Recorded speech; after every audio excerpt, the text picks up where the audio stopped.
Boa noite a todos, graça e paz. Louvado seja Deus. Eu quero convidar a igreja a abrir as Bíblias em Mateus, capítulo 16. Nós vamos ler do versículo 13 ao versículo 17. Nós faremos uma breve meditação. Haja visto que é um texto bem conhecido, então eu gostaria de... Eu não tenho, a pretensão de trazer algo novo, mas de apenas meditarmos um pouco dentro de uma das lições que podemos extrair desse texto.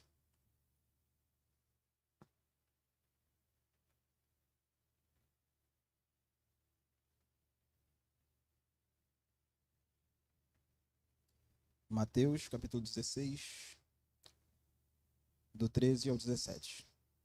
Está escrito assim: Indo Jesus para a região de Cesareia de Filipe, perguntou a seus discípulos: Quem os outros dizem que é o Filho do Homem?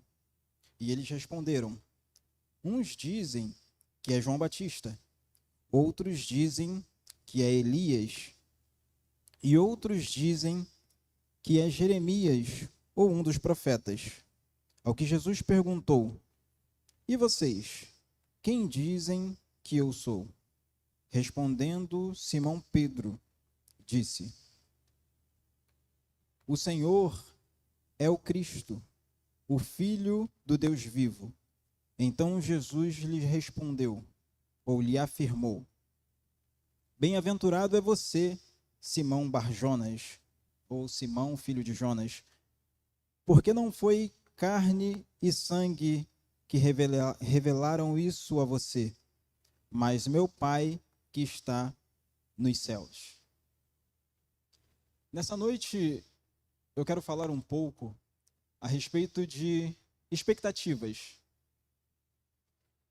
E a expectativa é a esperança de que algo vai acontecer, ou a probabilidade que aconteça em um determinado momento. E Jesus, quando ele faz essa pergunta para os seus discípulos, ele diz o seguinte: olha, o que dizem, o que os outros dizem a meu respeito? O que estão falando por aí sobre mim? E Jesus, ele é uma figura muito controversa e muito se falava a respeito dele. E quando a gente escuta essa resposta, que uns dizem que é João Batista, e João Batista era aquele que estava no deserto, e ele pregava, e ele se levantou contra, ou denunciando, uma autoridade política que tinha a sua moral corrompida, porque Antipas, ele havia casado com a mulher do seu irmão, Herodíades. Então, ele era um homem que estava se levantando contra uma autoridade que estava corrompida. E outros diziam: ele é Elias. E a gente bem conhece a história e sabe que o profeta Elias, ele se levanta contra um rei que estava corrompido espiritualmente. Acabe, ele se tornou um rei idólatra, ele ouvia os conselhos da sua mulher e ele tinha a sua espiritualidade corrompida.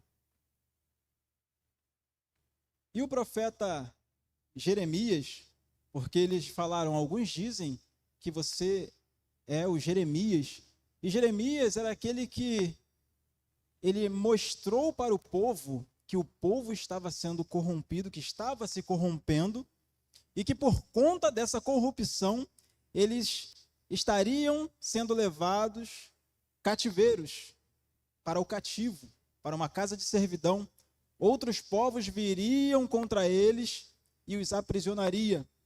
Mas, em um determinado momento, o Senhor haveria de promover ou prover a libertação daquele povo. Então a gente percebe que na fala daqueles homens, e a gente entende que eles estavam distantes, porque Jesus fala, olha, e os outros? O que eles dizem a meu respeito? A gente percebe que a expectativa que eles tinham a respeito de Jesus era que Jesus se comportaria como aqueles homens que eles acreditavam que Jesus era. Alguém que se levantaria contra uma autoridade política. Alguém que denunciaria a corrupção e alguém que restauraria a nação. E quando a gente olha para o Antigo Testamento, a gente percebe que todo ele aponta para Jesus. Todo o Antigo Testamento aponta para Cristo. Mas além disso, além das indicações de Cristo, existem profecias que falam explicitamente a respeito do nascimento de Jesus, a respeito do seu ministério. E essas profecias, elas alimentam esse sentimento ou essa expectativa de um libertador, de alguém que levantaria-se para salvar o povo da opressão. E eu gostaria de ler com os irmãos Miqueias, capítulo 5.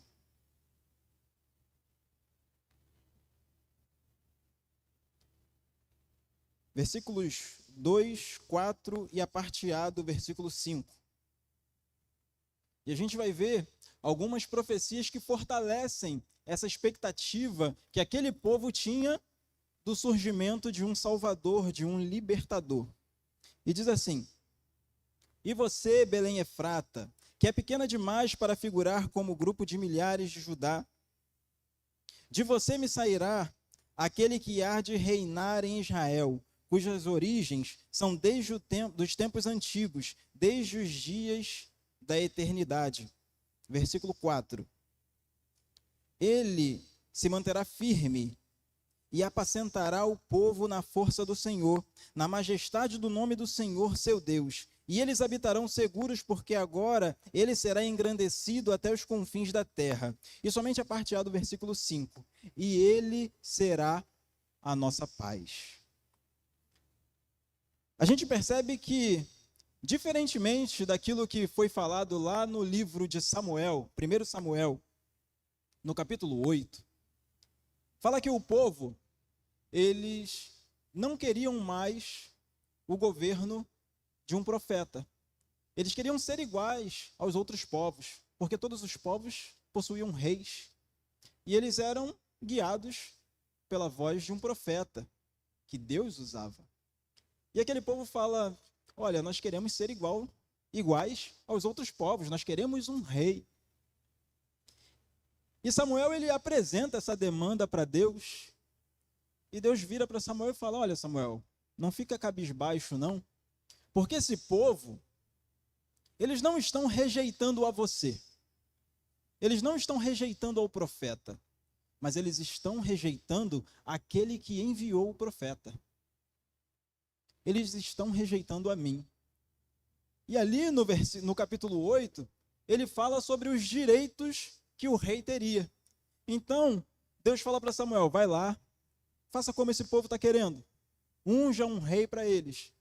Mas esse rei, ele vai tomar as mulheres do povo. As filhas de vocês, elas servirão para ser perfumistas, para ser cozinheiras, para fazer pães. Os filhos de vocês, eles farão armas de guerra. Os filhos de vocês se tornarão soldados, irão à frente de batalha. Ou seja, Samuel estava transmitindo para o povo que o rei que eles tanto desejavam seria, ou melhor, eles viveriam para servir a esse rei que eles tanto desejavam. Os seus filhos seriam tomados como soldados, as suas filhas seriam tomadas como empregadas. E quando a gente lê aqui em Miqueias, a gente percebe a diferença que há entre o rei que o povo desejou ao rejeitar a Deus, porque ele teria todos esses direitos, ou seja, o povo viveria em função desse rei, o povo viveria para satisfazer as necessidades desse rei, para satisfazer as vontades desse rei. Mas o que o profeta está declarando aqui, e nós acabamos de ler, é que haveria um rei, que ele não seria apenas rei, mas ele seria um pastor. E isso nos remete ao Salmo 23, que nos fala: o Senhor é meu pastor, nada me faltará. Então, a gente percebe que o rei que estava sendo profetizado, ele seria um pastor que trataria o povo como as suas ovelhas. Um pastor que daria a sua vida por suas ovelhas, se necessário fosse. Um pastor ou um rei que conduziria essas ovelhas a pastos verdejantes, a ribeiros de água. Ou seja, um rei que saciaria as necessidades do povo. Um rei que viveria e, se necessário fosse, morreria em função do povo. E essa profecia é um dos motivos que leva o povo a crer que eles teriam um rei terreno que satisfaria as suas necessidades, que se levantaria contra aquelas autoridades que oprimiam o povo. E na época de Cristo, nós sabemos que o Império Romano que dominava. E, de certa forma, eles eram oprimidos. Apesar de terem a liberdade de fazerem o seu culto, eles estavam submissos aos romanos. Então havia uma expectativa de um libertador ou de um rei que os libertasse dessa opressão. E por isso, quando Jesus pergunta o que eles estão dizendo a respeito de mim, a fala daqueles homens era justamente a respeito de homens que na história se levantaram contra autoridades que eram corruptas. Porque a esperança deles era um rei que os salvasse, que os livrasse. E o texto fala o seguinte, a profecia que nós lemos, versículo 4. Ele se manterá firme e apacentará o povo na força do Senhor e na majestade do nome do Senhor, seu Deus. E eles habitarão seguros, porque agora ele será engrandecido até os confins da terra.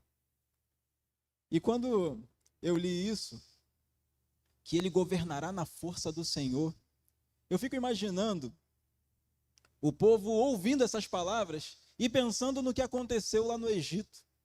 O que Deus fez através de Moisés. Porque pelo poder do Senhor, pela força do Senhor, o povo foi liberto da escravidão. Nós conhecemos a história e sabemos que o Senhor, ele humilhou os deuses egípcios, manifestando as pragas, até que o povo fosse liberto. Então a profecia a respeito de Cristo fala que, ou a respeito deste rei, que figura a pessoa de Cristo, fala que na força do Senhor este rei governaria. Então eu imagino o povo pensando, olha, os nossos opressores, eles serão derrotados, assim como o faraó foi derrotado lá no Egito. Os nossos opressores, eles não terão vez, porque o Senhor se manifestará com poder e glória para nos livrar de suas mãos. E essa era a expectativa deles. A expectativa de ser visto como um povo poderoso, um povo em que Deus move a sua mão para livrar das mãos dos seus inimigos. E quando a gente vai para Jeremias, capítulo 23, versículo 5. Versículos 5 e 6, está escrito assim: Eis que vem dias, diz o Senhor, em que levantarei de Davi um renovo justo, e como um rei que reinará, agirá com sabedoria, e executará juízo e a justiça na terra. Nos seus dias, Judá será salvo, Israel habitará seguro, e este será o nome pelo qual será chamado: Senhor, justiça nossa. No versículo 6, está mostrando o nome e o caráter desse rei. Ele diz Senhor, ou seja, é Deus. E ele é a nossa justiça, ele é justo. Ele é Deus e é justo. É um rei que vai governar com justiça. E esse povo, ele sofreu bastante na mão dos reis, e eu falei aqui o que Samuel falou lá no capítulo 8, de 1 Samuel, a respeito dos direitos que o rei teria. E quando Roboão ele assume o trono, ele começou a taxar o povo e fez com que houvesse uma rebelião, inclusive houve a divisão entre a nação do norte e a nação do sul. Mas a profecia está dizendo que o rei que se levantaria, o rei que viria da geração de Davi, ele seria um rei que governaria com justiça, com integridade, um rei que governaria com retidão, um rei que trataria o povo com justiça. Então a expectativa que o povo estava criando a respeito do nascimento de Cristo era um governo de justiça. Era não mais viver uma vida de opressão pelos inimigos, mas um rei que restauraria aquela nação, como nos tempos de Davi. Uma nação forte, uma nação poderosa, uma nação que era conquistadora e não conquistada. E um rei que reinaria com justiça. E em Isaías capítulo 9, no versículo 6, mais uma vez ele fala de um reino de paz e de justiça. E diz assim: porque um menino nos nasceu, e um filho se nos deu. O governo está sobre os seus ombros, e o seu nome será maravilhoso, Conselheiro, Deus forte, Pai da eternidade e Príncipe da paz. Então a esperança daquele povo era justamente isso. Era ter um rei que governasse com justiça e os conduzissem a uma vida de paz, a uma vida de tranquilidade. Então, com essas profecias a respeito do nascimento de Jesus, a expectativa daquele povo estava ao máximo. Vai nascer um rei poderoso que vai nos salvar, que vai nos libertar. Mas quando a gente chega no versículo 21, lá em Mateus 16, onde lemos inicialmente, o texto fala o seguinte: desde esse tempo, Jesus começou a mostrar aos seus discípulos que era necessário que ele fosse para Jerusalém, sofresse muitas coisas nas mãos dos anciãos, dos principais sacerdotes e dos escribas, e fosse morto, e no terceiro dia ressuscitasse. 22. Então Pedro, chamando-o à parte, começou a repreendê-lo, dizendo: que Deus não permita, Senhor, isso de modo nenhum irá lhe acontecer. Mas Jesus, voltando-se, disse a Pedro: sai da minha frente, Satanás. Você é para mim uma pedra de tropeço, porque não leva em consideração as coisas de Deus, e sim as dos homens. E a gente percebe que até mesmo Pedro, que era alguém que estava mais próximo de Jesus, ele tinha esse pensamento deturpado a respeito do ministério de Cristo. Porque quando Jesus fala a respeito da sua morte, olha, é necessário que eu vá para Jerusalém, que eu sofra muitas coisas, que eu morra, mas que eu ressuscite ao terceiro dia. Pedro começa a repreendê-lo. Não, Senhor, que Deus não permita que isso aconteça. Porque ele havia presenciado os milagres que Jesus fazia. Então ele acreditava que Jesus era o enviado de Deus. Mas a sua crença, a sua expectativa era que Jesus haveria de levantar uma revolução para que o povo fosse liberto da opressão romana. Nos parece que a expectativa deles era essa, que Jesus ele ia se manifestar não para algo espiritual, não para algo que haveria de acontecer, não para o porvir, mas para uma coisa imediata. Talvez eles estivessem esperando uma passeata nas praças, um movimento político, um golpe de Estado. Mas o que acontece é que a expectativa desses homens não estavam alinhadas com a vontade de Deus. E quando ele declara essas palavras, não que isso de maneira alguma te aconteça, Jesus o repreende dizendo, olha, você está olhando com um olhar natural. Você entende das coisas naturais, mas os planos de Deus você não está compreendendo. Você não está entendendo o real propósito pelo qual eu fui enviado. E como eu disse, no Antigo Testamento existem muitos apontamentos a respeito de Jesus. E as profecias falavam também a respeito de Cristo e a respeito do seu ministério, mas essas profecias e esses apontamentos não foram bem compreendidas. Porque eles acreditavam que o que Jesus viria fazer era apenas para essa vida. E eles estavam olhando para a dificuldade que eles estavam enfrentando naquele momento. Mas o plano de Deus não era apenas restaurar a Israel, porque esse era o pensamento deles, que Jesus era um governante para Israel. Mas Deus queria reconciliar o mundo com ele através de Cristo. Segundo aos Coríntios, capítulo 5, versículo 19, a saber que Deus estava em Cristo reconciliando consigo o mundo, não levando em conta o pecado dos seres humanos. Isaías 53, ali no versículo 5, fala o castigo, uma parte do versículo, o castigo que nos traz a paz estava sobre ele.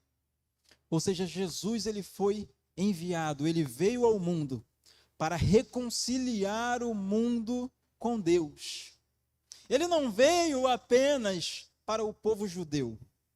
Ele não veio apenas para restaurar uma nação, mas ele veio para restaurar a comunhão da humanidade com Deus. Então a expectativa daquele povo estava errada, porque eles acreditavam que Jesus tinha sido enviado para a restauração de um povo.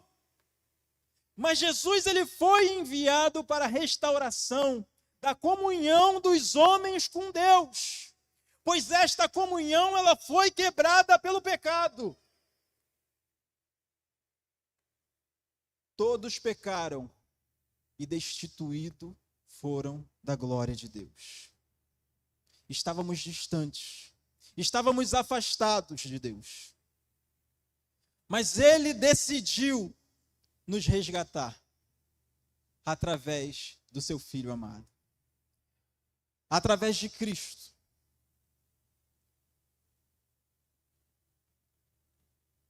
E assim como aquele povo tinha expectativas erradas, muitas vezes nós criamos falsas expectativas. Quantos de nós não nos colocamos na presença de Deus porque temos interesses pessoais? Queremos conquistar uma casa própria, queremos conquistar um carro, queremos conquistar um casamento, uma família abençoada, um bom emprego. Eu quero abrir uma empresa, então eu vou fazer um voto. Eu vou fazer um voto porque eu quero a casa própria. E eu não estou dizendo aqui que as bênçãos materiais, elas não devem ser buscadas e muito menos que Deus não pode nos conceder. Mas eu estou dizendo que se nós limitarmos o nosso relacionamento com Deus a essas coisas, a palavra de Deus, ela nos diz que nós somos infelizes. Primeira carta aos Coríntios, capítulo 15, versículo 19.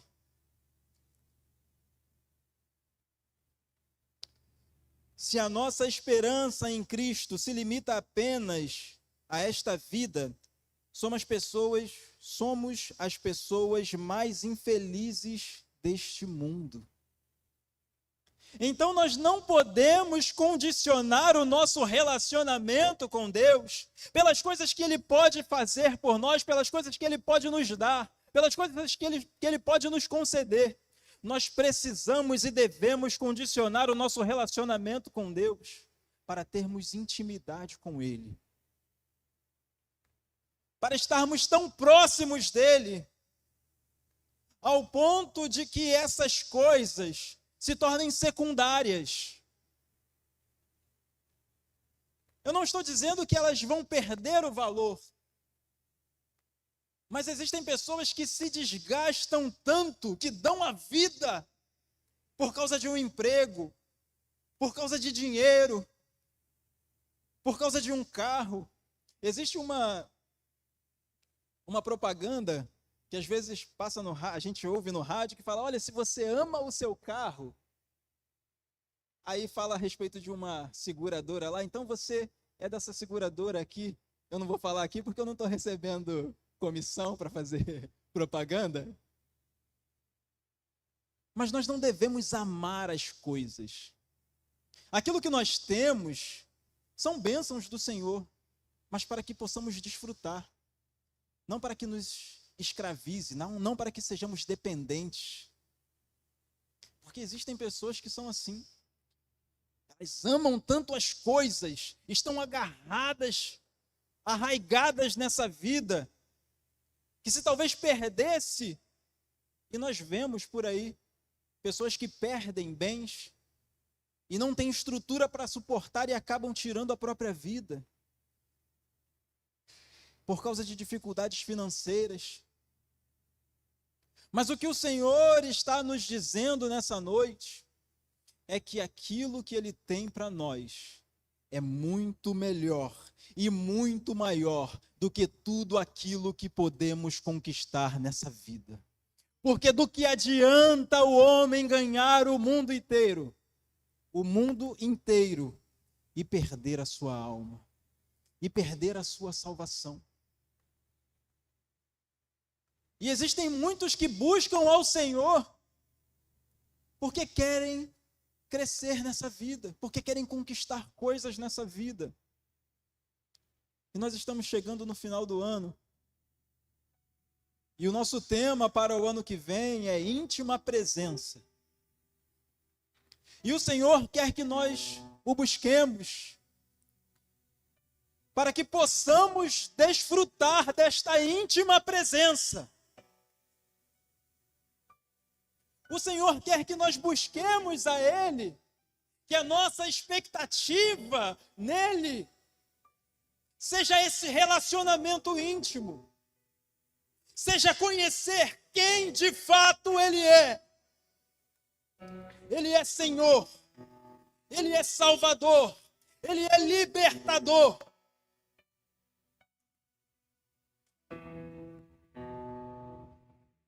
E a esperança que os antigos tinham era um libertador político. Era alguém que libertasse a nação da opressão dos inimigos. E talvez a nossa expectativa, como eu falei aqui, talvez ela esteja errada. Achando que ao servir ao Senhor nós vamos conquistar posições, status. Mas ao servir ao Senhor, Ele tem algo muito melhor para mim e para você. Ele quer quebrar as algemas que nos prendem ao pecado. Ele quer nos libertar, nos transportar da morte para a vida. Assim como nós louvamos aqui, Ele quer recosturar com o seu sangue a ligação que tínhamos outrora com Ele. Esta ligação que foi rompida por conta do pecado, Ele quer restaurar. E talvez você tenha entrado aqui nessa noite com um pensamento deturpado a respeito de Jesus. Como aqueles homens que pensavam que ele era Elias, João Batista ou um dos profetas. Mas o Senhor, nessa noite, está se revelando a você como Cristo, o Filho do Deus vivo. Aquele que derramou na cruz o seu sangue para o perdão dos nossos pecados. Aquele que reestabeleceu a paz com Deus. Aquele que olhou para nós, mesmo nos nossos pecados, nos nossos delitos, onde éramos dignos de morte, Ele decidiu nos amar. E Ele tem salvação para nós nessa noite. Então que nós possamos sair daqui nesta noite com a nossa mente transformada a respeito de quem Cristo é. Ele não é um revolucionário. Ele não é alguém que veio aqui para transformar a nossa vida apenas nesta vida, neste momento. Mas Ele é aquele que tem vida eterna para cada um de nós. Então que essa seja a nossa esperança. Que Jesus virá para buscar a sua igreja. Jesus virá para buscar o seu povo. E habitaremos para sempre com Ele. Mas para isso é necessário sujeição a esta palavra. É necessário o arrependimento dos nossos pecados. É necessário reconhecer o sacrifício de Jesus e aceitá-lo como nosso único e suficiente Salvador. Que o Senhor, Ele possa nos abençoar e continuar falando ao seu coração. Eu agradeço a oportunidade em nome de Jesus.